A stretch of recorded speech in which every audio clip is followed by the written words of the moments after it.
As you may have noticed from my screen name, I am a huge Alice Cooper fan, and I have been since I was 7 years old. I saw Alice Cooper on a commercial, and I asked the life-changing question, "Mommy, who's that?"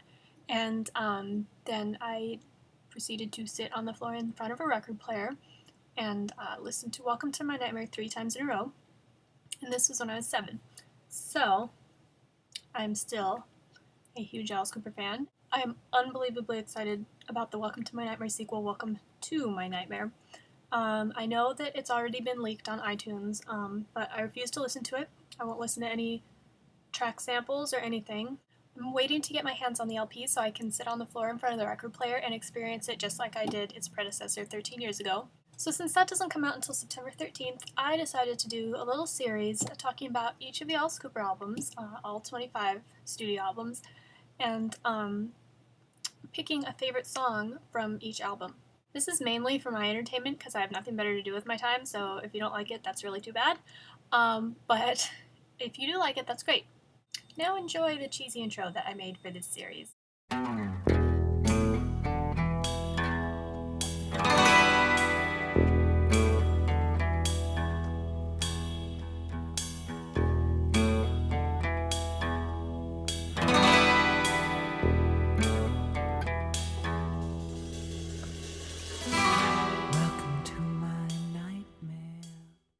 So without further ado, let's get started. Today I'm going to be talking about Pretties For You and Easy Action. Both were recorded on Frank Zappa's Straight label. Pretties For You was recorded in 1968 and released in August of 1969. I got lipstick on it. It was not critically or commercially well received. One reviewer even went so far as to call it a tragic waste of plastic.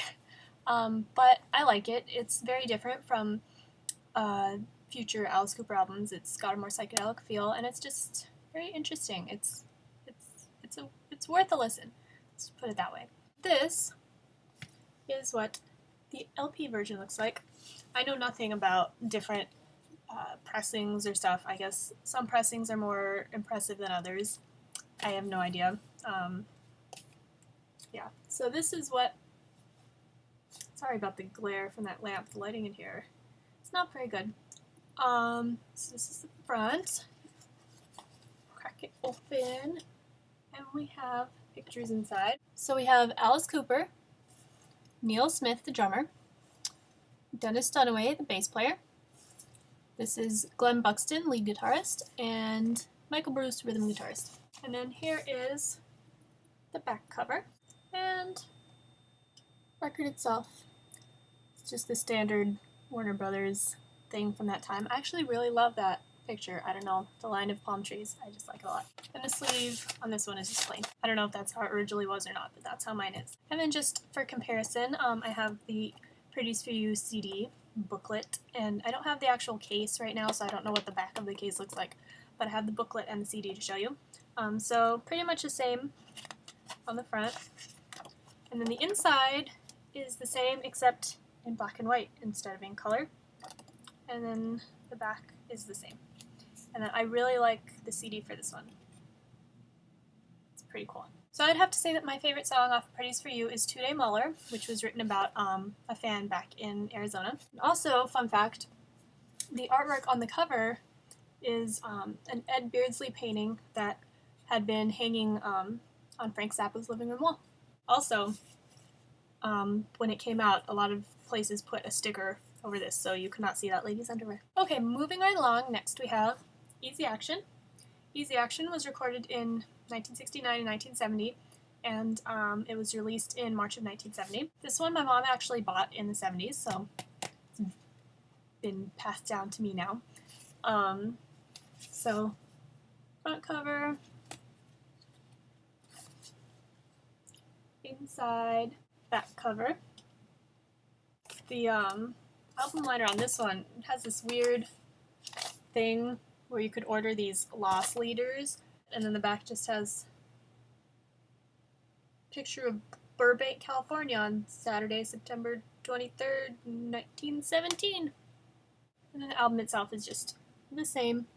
And here's the CD booklet for Easy Action. Same thing on the front. side is the same, and here is the back. And then the CD itself, pretty good, not as cool as the other one, but better than some. So that's what that looks like. So I would have to say that my favorite song off of this one is Refrigerator Heaven, which was supposedly written after the band heard about how Walt Disney had his body supposedly cryogenically frozen. Alice has said that both of these albums are more Nas-like albums, with the Nas being the prior name of the band. And he considers Love It to Death to be the first real Alice Cooper album because the songs on Pretties For You and Easy Action were really just leftover songs from the Nas era, and Love It to Death was the start of the all-new material and the new sound, because that's when they started working with Bob Ezrin. But we will get into that more next time. Thanks for watching the first part of this series. I hope you enjoyed it, but if you don't, like I said, I don't really care. If you have any constructive suggestions, feel free to share. And hopefully part 2 will be up soon. So thanks for watching, and I will see you in part 2 of Countdown to the Nightmare.